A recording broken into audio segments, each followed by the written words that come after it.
இன்றைக்கி எங்கள் வீட்டில் பிரண்டை புளிக்குழம்பு வைக்கிறேன். எப்படி வைக்கிறதுன்னு உங்களுக்கு காட்டுறேன் பாருங்க. இன்றைக்கி அதுக்கு தேவையான பொருள் பார்த்திங்கன்னா, சின்ன வெங்காயம், பூண்டு, வரமிளகா, கருவேப்பிலை, தக்காளி பழம். இந்த பிரண்டை பொடி பொடியாக கட் பண்ணி வச்சுருக்கிறேன். புளி கொஞ்சம் ஊற வச்சுருக்கிறேன். அப்புறம் புளி கொஞ்சம் ஊற வச்சுருக்கிறேன். தாளிக்கிறதுக்கு நல்லெண்ணெய் ஊற்றி கடுகு வெந்தயம் போட்டு தாளிக்கணும். எப்படி செய்யணும்னு உங்கள்கிட்ட காட்டுறேன். அடுப்பு பற்ற வச்சு அதில் நல்லெண்ணெய் சட்டி வானொலி வச்சு வானொலி காஞ்சதுக்கப்புறம் அதில் நல்லெண்ணெய் ஊற்றி நல்லெண்ணெய் காஞ்சதுக்கப்புறம் நம்ம இந்த கடுகு வெந்தயம் வெந்தயமெல்லாம் பொரிஞ்சிச்சு. அதுக்கப்புறம் வெங்காயம் எடுத்து போடுவோம்.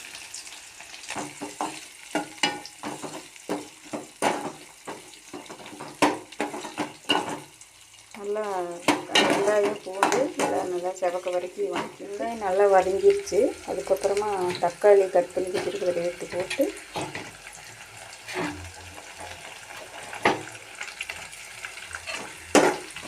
தக்காளி நல்லா வணக்குங்க.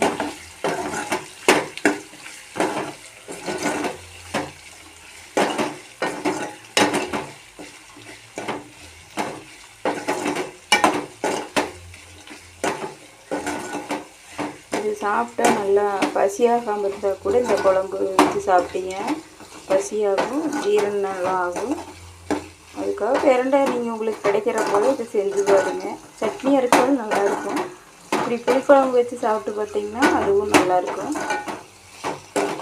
உடம்புக்கு ரொம்ப நல்லது. இதெல்லாம் கிடைக்கிறது ரொம்ப அதிகம். பிரண்டையெல்லாம் கிடைக்காது அதிகமாக.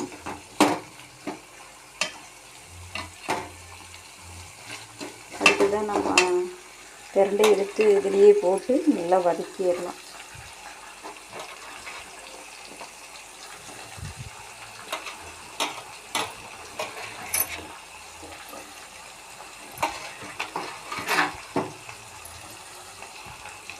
நான் இப்படி தான் செய்வேன். நான் புளி கரைச்சி ஊற்றிட்டு நல்லா இது வதங்கினதுக்கப்புறம் எண்ணெயிலே நல்லா அப்படி இது வதங்கிடும். நல்லா வதங்கினதுக்கப்புறமா நம்ம கொஞ்சம் புளி, உப்பு, மஞ்சத்தூள், வரமிளகாத்தூள் போடுறவங்க போட்டுக்கலாம். நான் சாம்பார் குழம்பு மசாலா தான் போடுவேன். இது வைக்க தெரிஞ்சவங்க நல்லா வச்சு சாப்பிடுங்க. இல்லைன்னா இதை பார்த்து வச்சு சாப்பிடுங்க. குழம்பு சூப்பராக இருக்குது. வச்சு சாப்பிட்டு பாருங்கள். நான் செய்கிற மாதிரி சாப்பிட்டுட்டு எப்படி இருக்குன்னு சொல்லுங்கள். கமெண்ட்லேயே சொல்லுங்கள். சப்ஸ்கிரைப் பண்ணுங்கள், லைக் பண்ணுங்கள். மறுபடியும் நான் இன்னொரு வீடியோ போடுவேன். அது நம்ம பூசணி கொடி அரைக்கிறது எப்படி அப்படின்னு போடலான்னு இருக்கிறேன். அதை எடுத்து வெளியே வச்சுருக்கிறேன். இதை போட்டுட்டு அப்புறம் அதை போடலான்ட்டு இருக்கிறேன். பார்த்திங்கன்னா ஒரு எல்லோ கலர் மாதிரி பிரண்டை வந்துடுச்சு. இப்போ கொஞ்சம் மஞ்சத்தூள், மிளகாத்தூள், அப்புறம் உப்பு, பெருங்காயத்தூள்,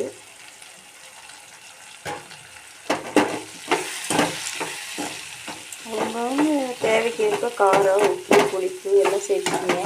ஏன்னா இப்போ வெய்ய காலமாக இருக்கிறதுனால அதிகமாக காரம், உப்பு காரம் எல்லாமே மாம்பழம் சேர்த்துக்குவாங்க.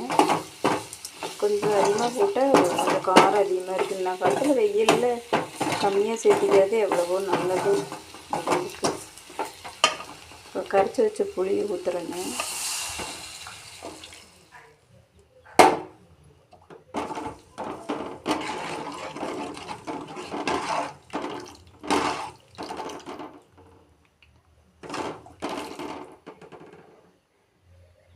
இப்போ குழம்பு தேவையான அளவு இன்னும் கொஞ்சம் தண்ணி வேணாலும் ஊற்றிக்கலாம். ஊற்றிட்டு